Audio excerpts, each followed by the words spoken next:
السلام عليكم ورحمة الله وبركاته. إن الحمد لله نحمده ونستعينه ونستغفره ونعوذ بالله من شرور أنفسنا ومن سيئات أعمالنا. من يهده الله فلا مضل له ومن يضلل فلا هادي له. أشهد أن لا إله إلا الله وحده لا شريك له وأشهد أن محمدا عبده ورسوله وبعد. Kita sampai ayat wa huwallazi fis samai ilah wa fil ardi ilah. Banyak yang salah faham dengan ayat ini, yaitu menganggap bahwa Allah ada di langit, Allah ada di bumi. Intinya Allah ada di mana-mana. Jelas ini keliru. Karena yang dimaksud ayat ini, saya bacakan dulu terjemah bebasnya atau letterleknya ya. Dan dialah yang di langit ilah dan di bumi ilah. Itu sering diterjemahkan dengan keliru. Dialah Tuhan yang ada di langit dan Tuhan yang ada di bumi. Ini keliru karena mengandung makna seolah Allah itu ada di langit dan ada di bumi. Jelas batil, karena Allah itu ada di langit. Sebagaimana jawaban seorang jariyah wanita ketika ditanya oleh Nabi, "Aina Allah?" Jariyah ini menjawab, "Bis-sama," di atas langit. Artinya ya tidak di bumi. Dan jawaban ini dibenarkan oleh Nabi. Sampai Nabi mengatakan bahwa budak ini beriman. Karena budak ini mengatakan bahwa Allah ada di atas langit. Berarti tidak di bumi. Loh, lalu apa maksud ayat ini? Dialah yang di langit ilah dan di bumi ilah. Sebagaimana kita tahu, ilah itu bukan Rob. Karena Rob mungkin bisa diterjemahkan dengan Tuhan. Ini ilah. Apa artinya? Sembahan. Disembah.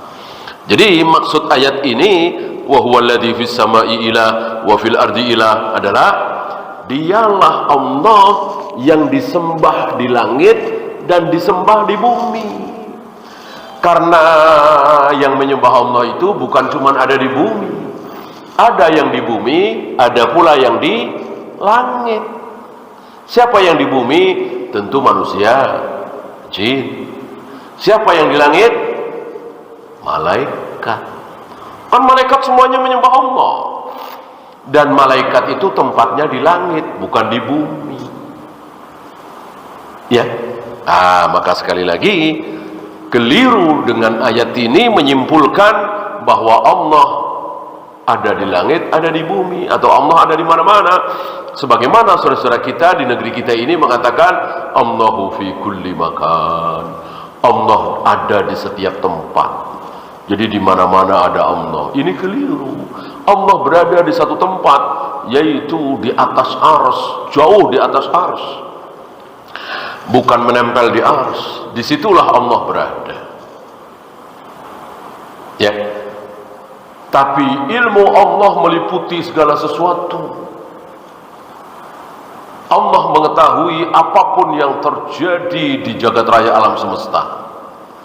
Yang terjadi di bumi sebelah sini, yang terjadi di bumi di kutub utara, kutub selatan, yang terjadi di bulan, yang terjadi di matahari, kejadian di Uranus, Neptunus, Jupiter, segala macam, semuanya Allah tahu. Itu yang dimaksud wa huwa ma'akum aina ma kuntum. Allah selalu bersama kalian dimanapun kalian berada. Bukan zat Allahnya, tapi ilmu Allah, penglihatan Allah, pendengaran Allah. Kemarin sudah kita bahas ucapan orang-orang Arab yang betul-betul memakai bahasa Arab kunna namsi wal qamaru ma'ana. Malam itu kami berjalan dan bulan bersama kami. Tentu semua orang tahu bahwa bulan ada di atas, nggak mungkin bulan ikut berjalan-jalan bersama mereka. Tapi mereka mengatakan bulan bersama kami. Maksudnya apa? Cahayanya, sinarnya. Maksudnya malam itu kami berjalan dan disinari oleh bulan purnama. Kira-kira begitu. Kalimat dalam bahasa Arabnya kunna namsi wal qamaru ma'ana. Malam itu kami berjalan dan bulan bersama kami. Itu bahasa Arab. Maka bahasa Arab itu dipakai oleh Allah karena Al-Quran betul-betul bahasa Arab dengan mengatakan wa huwa ma'akum aina ma kuntum. Allah selalu bersama kalian dimanapun kalian berada. Yang dimaksud adalah Allah disembah oleh makhluk-makhluknya yang ada di langit, dan Allah juga disembah oleh makhluk-makhluknya yang ada di bumi. Kalau yang dimaksud menyembah ini bukan ruku, sujud, i'tidal, tahiyat awal, tahiyat akhir, maka sapi, kerbau, harimau, buaya, bahkan nyamuk, semua menyembah Allah. Semuanya taat kepada Allah. Ya, tapi kalau yang dimaksud menyembah ini sujud, ruku, tahiyat awal, tahiyat akhir, salam, sedekap, itu hanya manusia dan jin. Kan banyak jin-jin muslim, jin-jin menyembah Allah, bahkan jin bertauhid. Nabi tahu itu, diberitahu oleh Allah. Ada utusan khusus jin menghadap beliau, jin muslim yang beriman. Itu kalau yang dimaksud menyembah adalah sholat, saum, baca Al-Quran, ya, melempar jumroh, mencium hajar aswad, dan seterusnya. Tapi kalau yang dimaksud menyembah adalah taat, inti menyembah kan taat, ya kan? Inti ibadah itu kan taat.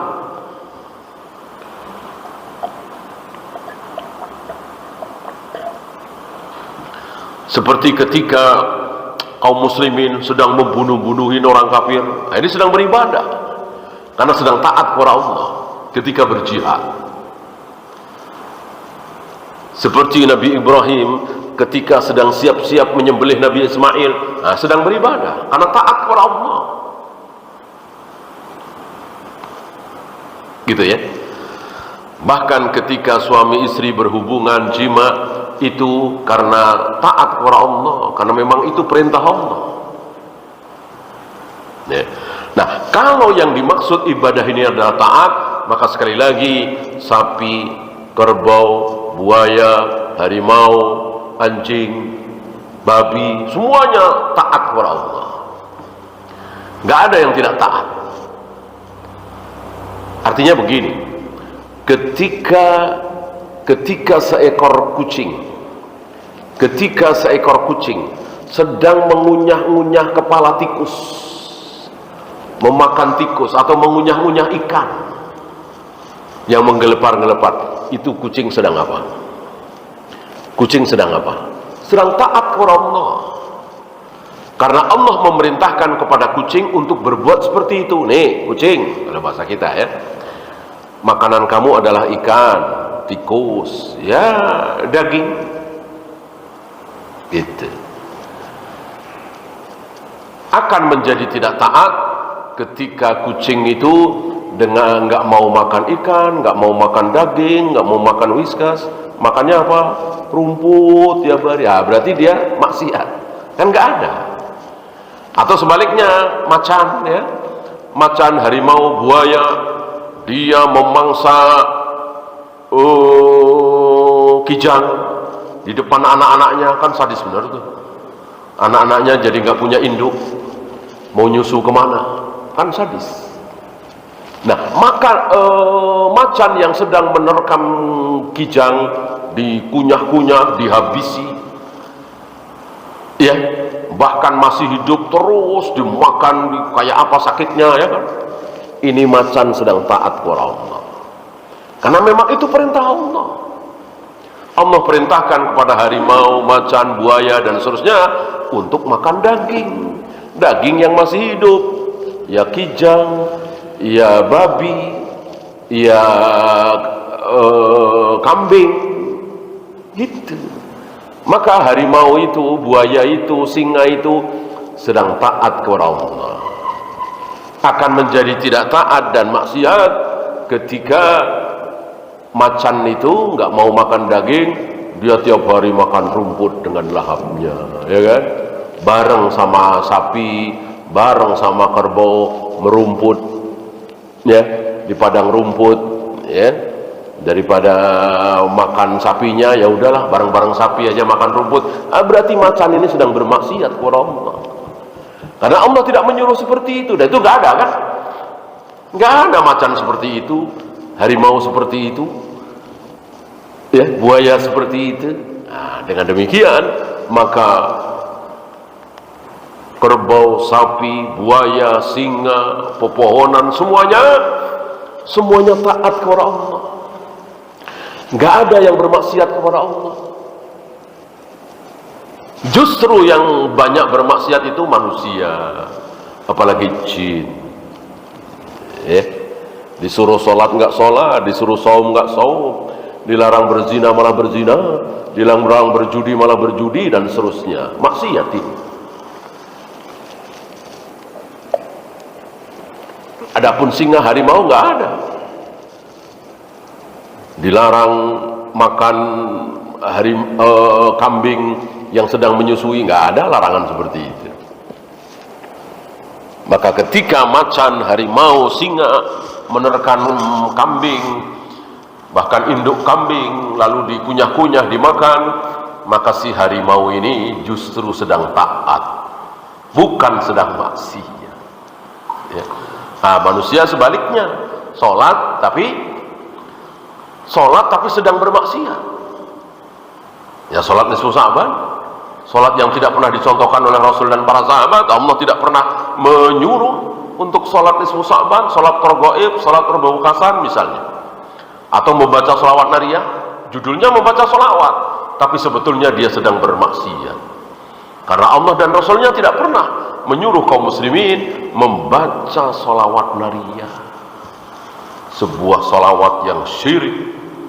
Meyakini, menyatakan bahwa dengan Rasulullah segala kebutuhan bisa terpenuhi, dengan Rasulullah maka mara bahaya bisa tertolak. Ini syirik sesirik-siriknya. Rasul tidak bisa menolak bala, Rasulullah tidak bisa mendatangkan manfaat kecuali atas izin Allah. Berapa kali beliau mendapatkan mudarat, terjungkal dari unta yang ngamuk bersama istri beliau Sofiyah. Ini kan mudarat, beliau nggak bisa menolak. Perang kalah, berdarah-darah di Taif, bahkan dibohongi, beliau nggak tahu. Dibohongi, nggak tanggung-tanggung. Yang membohongi siapa? Orang dekatnya, kedua istrinya, ya.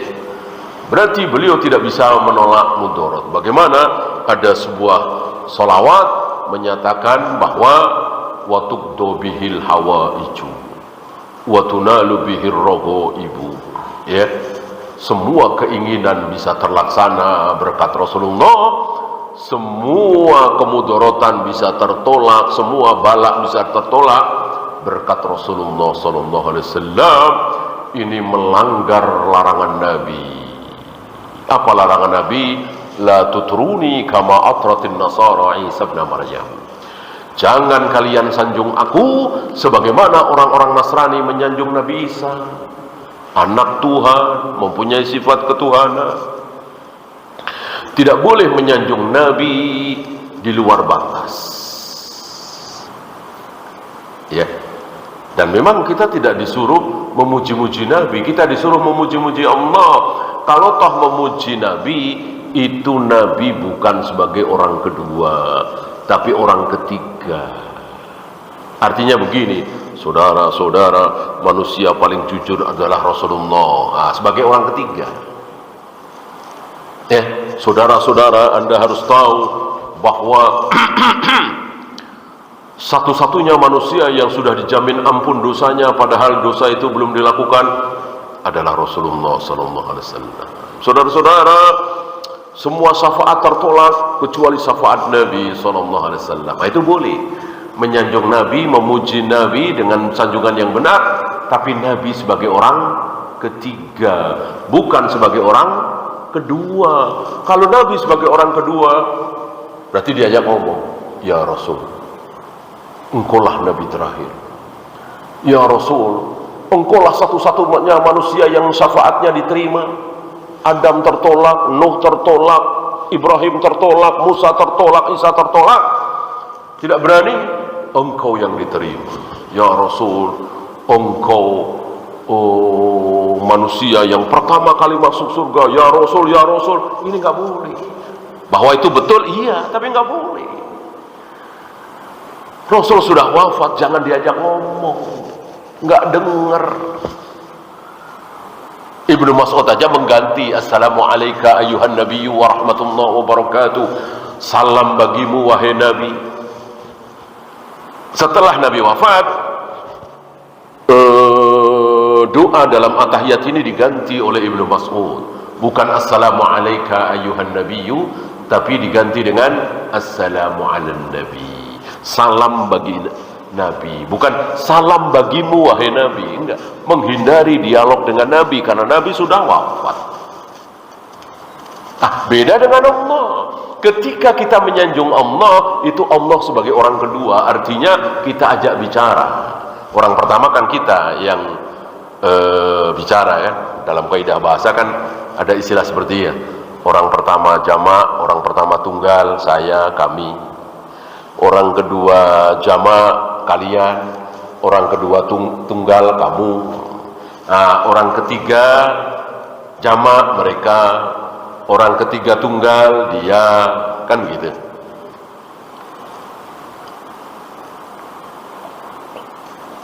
Kalau Allah, maka boleh dijadikan orang kedua, diajak ngomong. Ya Allah, engkaulah satu-satunya yang bisa merubah hidupku. Ya Allah, engkaulah satu-satunya yang bisa menolong aku. Ya Allah, selamatkan aku. Ya Allah, engkaulah dipuji. Adapun Nabi, jangan. Tidak ada syariatnya memuji-muji Nabi dengan mengajak bicara, ngomong sama Nabi. Sebagaimana saudara-saudara kita, ya Rasul, salam alaik. Ya Nabi, salam alaik. Ya, Rasul sebagai orang ketiga. Ya Allah, jangan ya Rasul. Allahumma salli alaihi, gitu. Allahumma salli wa sallim alaihi. Ya Allah, sampaikanlah salawat salam kepada beliau. Mendoakan beliau, bukan mengajak beliau berbicara. Itu keliru. Ya.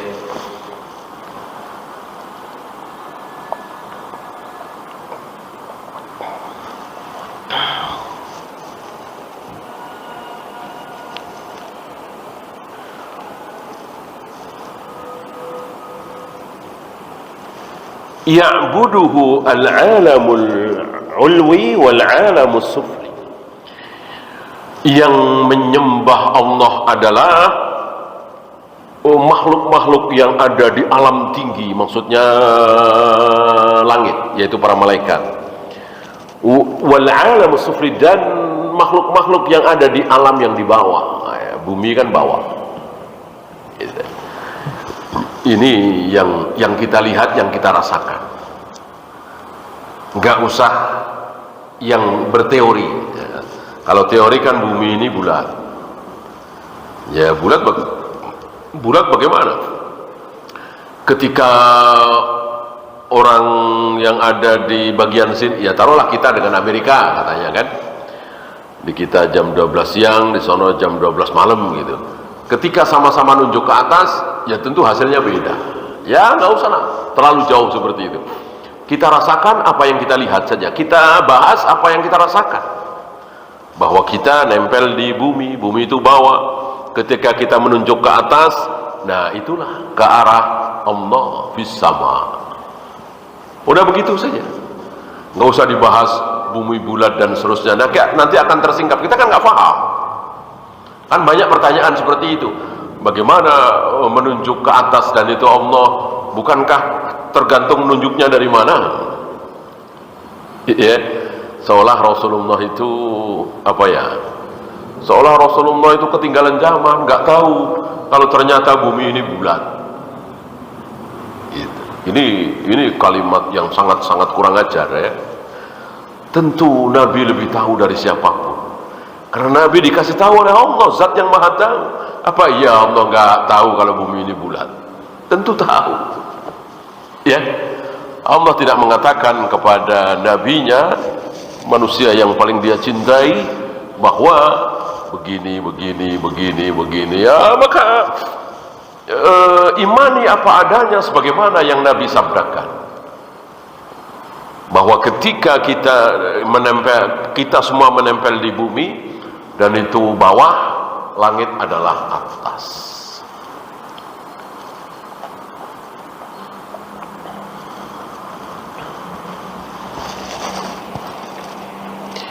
Wal jinnu wal insu fi kulli maqam min makhluqatihi. Jin dan manusia. Tidak dibahas di sini malaikat, karena malaikat sudah pasti taat. Malaikat tidak butuh para nabi, para rasul. Artinya malaikat itu sudah tahu bagaimana cara taat kepada Allah. Allah langsung yang mengajar. Dan masing-masing malaikat kan beda ketaataannya. Kalau Jibril taat kepada Allah caranya begini, Mikail caranya beda lagi, malaikat maut cara taat kepada Allah beda lagi, malaikat Malik cara taat kepada Allah beda lagi. Bayangkan taat kepada Allah dengan cara mukulin manusia, nyiksa manusia, itu dalam rangka taat kepada Allah. Caranya beda-beda. Lain halnya dengan manusia. Manusia caranya justru harus sama, nggak boleh beda. Karena kita disuruh mengikuti, mencontoh satu manusia. Tidak dua, tidak tiga, tidak empat, tapi satu. Otomatis sama, orang satu kok. Dari takbir sampai salam, dari alif sampai ya, dari memulai labbaik Allahumma umratan atau hajan sampai ta'alul sama. Orang yang diikuti satu orang kok, Rasulullah sallallahu alaihi wasallam. Fala tahtassu ibadatuhu bimakanin duna makanin, maka tidak ada bedanya ibadah itu dari satu tempat ke tempat lain. Oh, kalau masjid sini subuh pakai kunut. Oh, kalau masjid sono enggak. Oh, kalau di negeri ini enggak ada muludan. Oh, kalau di negeri sono ada. Ya tentu tidak seperti itu. Tuhannya satu, nabinya satu, dan para sahabat semuanya mengikuti satu manusia, yaitu Rasulullah SAW. Maka ketika kita mengikuti para sahabat, yaitu tadi hasilnya satu. Tidak dua, tidak tiga, tidak empat.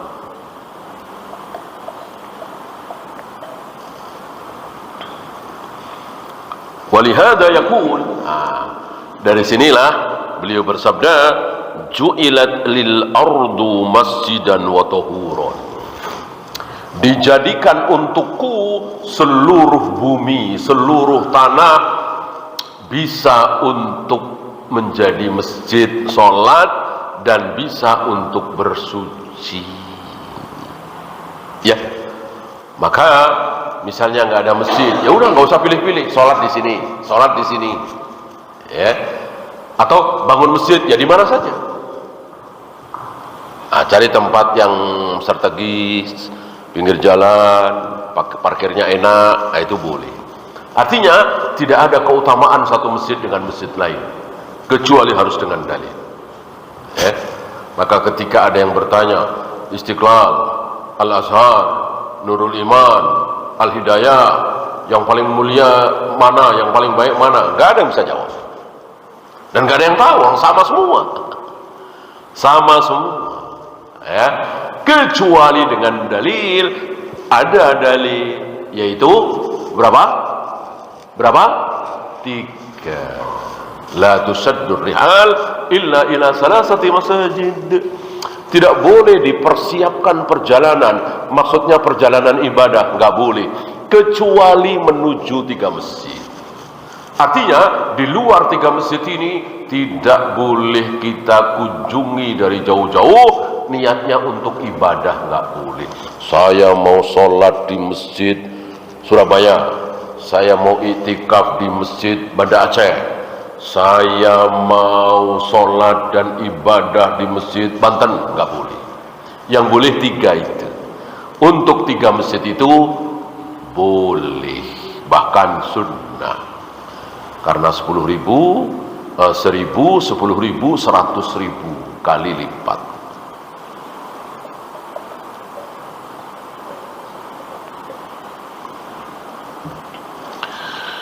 Dan ini 1 di antara 5 ya. 1 di antara 5. Tadi selain masjid, tohuron. Mungkin antum bertanya-tanya, apa maksudnya masjid dan suci? Buat bersuci, maksudnya apa?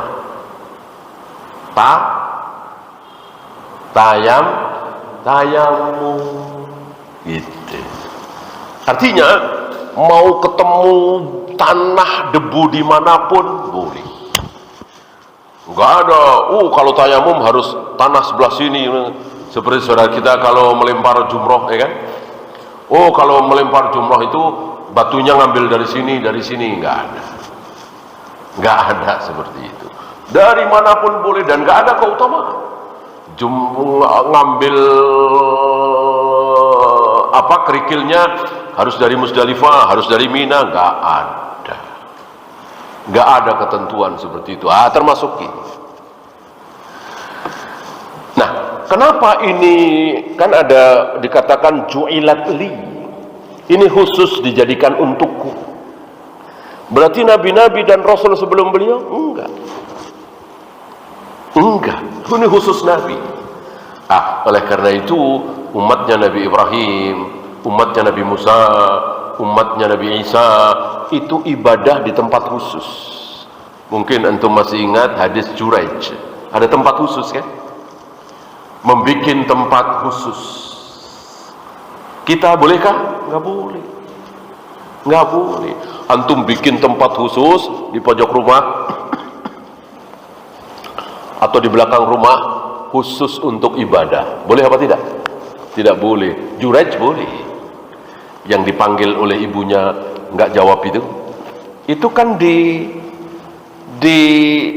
tempat ibadah khususnya. Bolehkah? Boleh. Orang disabdakan oleh Nabi. Kalau nggak boleh tentu Nabi akan berkomentar. Ini nggak boleh. Boleh. Nah, adapun khusus aku, kata Nabi, nggak boleh. Maka antum jangan sekali-kali bikin rumah, bikin bangunan, bikin tempat khusus, pavilion segala macam khusus untuk ibadah, sholat di situ, baca Al-Quran, jangan. Justru kita disuruh memperbanyak apa? Memperbanyak saksi. Jadi antum kadang sholat di pojokan rumah sono, kadang di ruang tamu, kadang di kamar anak-anak, kadang di teras, gitu. Untuk memperbanyak saksi sholat sunnah tentunya ya, sholat wajib di masjid. Ya, ibu-ibu begitu, sholat, maka membikin musola khusus, tempat ibadah khusus di rumah ini tidak ada sunnahnya, bahkan keliru ya, bisa dikatakan bid'ah. Kecuali nabi-nabi yang dulu seperti itu, seperti Zakaria di mana? Di mihrabnya kan? Ketika Zakaria sedang beribadah khusus di mihrabnya, Berarti ada tempat khusus untuk ibadah. Adapun aku nggak ada, nggak boleh ada. Maka kalau bikinin masjid, ya tanah manapun boleh. Kalau memang nggak ada masjid, ya sudah, jangan bikin nyaingin masjid, ibadah harus di situ. Kalau masjid ya udah jelas, karena masjid kan memang untuk kaum muslimin. Ya tentu butuh tanah yang tidak akan dijual, tidak akan diwariskan, dan tidak akan dihibahkan. La tuba'u wa la turasu wa la tuhabu. Itu tanah wakaf. Ya. Nah, begitu pula apa tadi? Tayamum. Tayamum. Adakah syariat tayamum di Nabi Ibrahim, Nabi Ismail, Nabi Musa, Nabi Isa? Enggak ada. Enggak ada. Syariat tayamum hanya ada di umat Muhammad SAW. Diawali dari kalungnya Aisyah hilang. Awalnya kalung Aisyah hilang. Ini dalam perjalanan, sepertinya perjalanan pulang ya, dari jihad, dari perang. Tiba-tiba kalung Aisyah hilang. Oh, dicari-cari lah, dibantu cari ya, mungkin berjam-jam istilah kita, sampai tiba waktu sholat. Kalau tidak salah asal, tiba waktu sholat, karena sibuk nyari kalungnya Aisyah, lupa bahwa kita harus mencari sumber air untuk wudhu. Nggak ada, persediaan air menipis, sumber air entah di mana, namanya padang pasir ya kan. Mencari oase itu kan tidak mudah. Bahwa ada itu ya jarang-jarang, mesti nyari dulu. Ini karena sibuk mencari kalungnya Aisyah, akhirnya nggak dapat air. Disinilah ada celetukan, dasar anaknya Abu Bakar. Ini sepertinya orang-orang munafik yang benci dengan orang-orang saleh, benci dengan Abu Bakar, benci dengan Aisyah. Ini gara-gara anaknya Abu Bakar, nih keluarga Abu Bakar bikin susah. Mestinya sudah sholat, masih nyari air. Enggak lama Rasulullah pingsan, biasa dapat wahyu. Ya, awal-awal surat Al-Maidah. Fatayammamu sa'idan thayyiban. Perintah kepada Nabi, apabila tidak mendapatkan air, maka bertayamumlah dengan debu, dengan tanah mana saja yang baik. Artinya tidak kena najis segala macam. Ya, dengan cara yang mudah sekali, menepukkan kedua telapak tangan ke debu, ke tanah, kemudian ditipiskan, jangan terlalu tebal, kemudian diusapkan ke wajah, dan langsung ke punggung telapak tangan, atau kalau istilah kita, telapak tangan bagian belakang. Ya, dengan sekali ambilan, mudah sekali. Mungkin 10 detik selesai. Sangat mudah. Ya. Setelah turun ayat ini, ya sudahlah, biarinlah kalung hilang. Mulailah unta yang membawa tandunya Aisyah itu berdiri. Ya, tadinya unta itu duduk ya, duduknya unta kan seperti itu ya. Berdiri, nggak taunya itu kalung Aisyah ada di mana? Di bawah perut unta itu. Begitu untanya berdiri, kelihatan kalungnya, ketemu. Ini semua sudah diatur oleh Allah. Maka orang-orang soleh hari itu mengatakan, keluarga Abu Bakar selalu mendatangkan berkah. Ya, mulai ada syariat tayamum di muka bumi. Sebelumnya belum pernah ada, dari zaman Nabi Adam sampai zaman Nabi Isa. Sama dengan sujud kepada sesama manusia, itu boleh dari zaman Nabi Adam. Bagaimana para malaikat sujud kepada Nabi Adam, terus kemudian ayah ibu Nabi Yusuf bersama 11 saudaranya sujud kepada Nabi Yusuf, betul-betul sujud, masih boleh. Sampai zaman Nabi Isa masih boleh. Untuk syariatku, kata Nabi, sudah tidak boleh lagi sujud kepada sesama manusia. Seandainya boleh sujud kepada sesama manusia, maka akan aku perintahkan para istri untuk sujud kepada suami. Ini saking besar kewajiban seorang istri terhadap suami, saking besarnya hak seorang suami terhadap istri, lebih besar dari anak terhadap orang tua. Kalau anak terhadap orang tua lebih besar, tentu Nabi akan mengatakan, seandainya boleh sujud kepada sama manusia, maka akan aku perintahkan anak-anak itu sujud kepada orang tuanya, ibunya. Nggak ada. Ini saudara-saudara malah ngarang ya, suruh sungkem kepada orang tuanya, ibunya. Sungkem kan mirip-mirip rukuk, mirip-mirip sujud. Nggak boleh, haram. Menghormati orang dengan cara mirip-mirip ibadah tidak boleh. Mirip ruku, mirip sujud. Justru dilakukan ketika seorang wanita mestinya sujud kepada suami. Kalau boleh ya. Sering kita lihat pemandangan yang sangat keliru itu.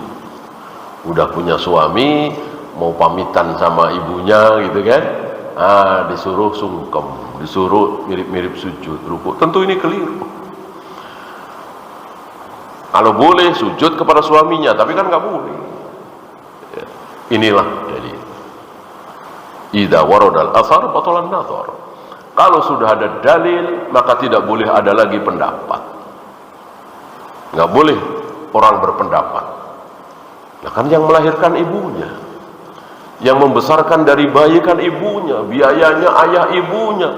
Tiba-tiba pindah ke seorang laki-laki yang baru dikenal, hanya karena ucapan aku nikahkan engkau dengan putriku mahar sekian. Itu pun maharnya cuman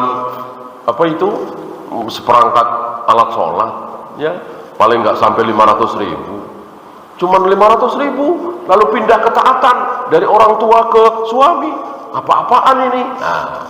Itu akal, itu logika, itu nurani. Sedangkan ini dalil. Ketika seorang wanita sudah punya suami, maka dia pindah ketaatan terbesarnya, bukan kepada orang tua lagi, tapi kepada suami. Maka ketika orang tua marah, tapi suami ridho, Allah ridho. Sebaliknya, ketika suami marah, orang tua ridho tapi suami marah, Allah pun ikut marah, ikut murka. Ya, karena yang terbesar bagi seorang wanita sekali lagi suaminya, bukan orang tuanya.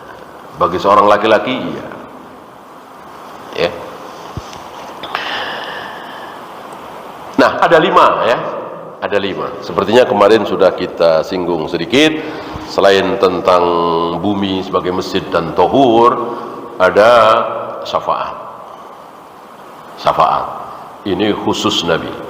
Artinya syafaatul udma, Nabi Adam tidak sanggup, Nabi Nuh tidak sanggup, Nabi Ibrahim tidak sanggup, dan seterusnya. Yang sanggup hanya beliau. Apalagi rahmatan lil alamin. Para nabi, para rasul diutus oleh Allah khusus untuk umatnya masing-masing. Nabi Hud khusus untuk kaum 'Ad, Nabi Saleh khusus untuk kaum Samud, Nabi Syuaib khusus untuk di negeri Madian, Nabi Musa, Nabi Yahya, Nabi Zakaria, Nabi Harun khusus Bani Israel. Adapun aku rahmatan lil alamin, untuk seluruh alam. Artinya mau Arab, mau Eropa, mau Jepang, mau Asia, dia wajib mengikuti syariatku. Kalau tidak, akan kekal di neraka selama-lamanya. Ini kekhususan Nabi dibanding nabi-nabi yang lain. Apalagi nusirtu birra'bi masirata syahri. Aku ditolong oleh Allah, ini ketika berjihad ya. Aku dan umatku ketika berjihad melawan orang-orang kafir, ditolong oleh Allah dengan adanya rasa takut, rasa gentar yang Allah timpakan di hati pasukan kafir. Berapa? Masirata syahrin, sebulan perjalanan. Sebulan perjalanan misalnya 1000 km. Nah, 1000 km mau ketemu dengan pasukan kaum muslimin, itu sudah ketakutan luar biasa. Ar-ru'b. Ini Allah yang memberikan. Dengan demikian, mestinya kaum muslimin ketika jihad melawan orang kafir siapapun, mau Amerika, mau Jepang, mau Yahudi, mau Nasrani, senjata canggih kayak apa, jangan takut. Mereka yang takut. Janji Allah lewat lisan Nabi sallallahu alaihi wasallam. Ya. Satu lagi kekhususan Nabi yang tidak Allah berikan kepada nabi-nabi yang lain,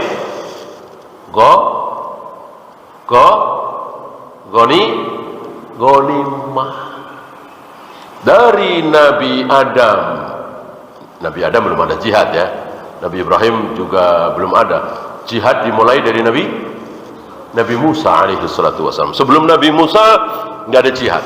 Insyaallah antum belum pernah baca riwayat Nabi Ibrahim jihad memimpin pasukan, Nabi Hud, Nabi Soleh, Nabi Nuh, enggak. Yang ada hari itu adalah berdakwah, menolak azab. Berdakwah, didakwai puluhan tahun, ratusan tahun, nggak mau banjir, nggak mau gempa, nggak mau hujan batu. Itulah kaumnya Nabi Nuh, kaumnya Nabi Hud, kaumnya Nabi Soleh. Ya, kalau kaumnya Nabi Shu'aib, kaum Ad, kaum Samud, di Madian dan seterusnya, nggak ada jihad. Mulai dari zaman Nabi Musa ada jihad. Nah, ketika jihad kan dapat emas, dapat perak, rampasan perang, harus dibakar. Tidak boleh dimanfaatkan. Nah, khusus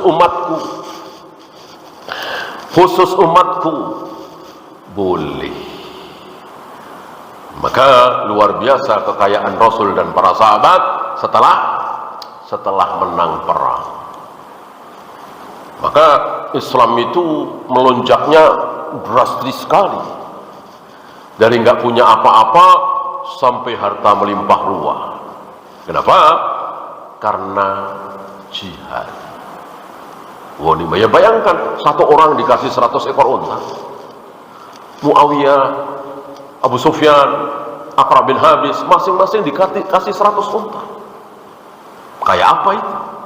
Berarti mungkin ribuan, mungkin puluhan ribu unta didapat oleh pasukan kaum muslimin. Apa enggak kaya raya? Itu sekali jihad, sekali perang. Wallahu a'lam. Ya, itu saja. Ada pertanyaan, silakan.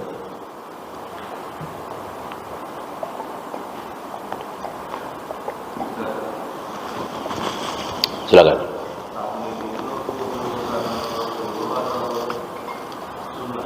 Apa? Oh, para sahabat banyak yang mengikuti. Para sahabat banyak mengikuti, berarti bukan kekhususan. Bahwa Abu Talhah menyuruh Anas bin Malik untuk membawa bayi, ya, adiknya Anas bin Malik ke hadapan Nabi supaya ditahnik. Itu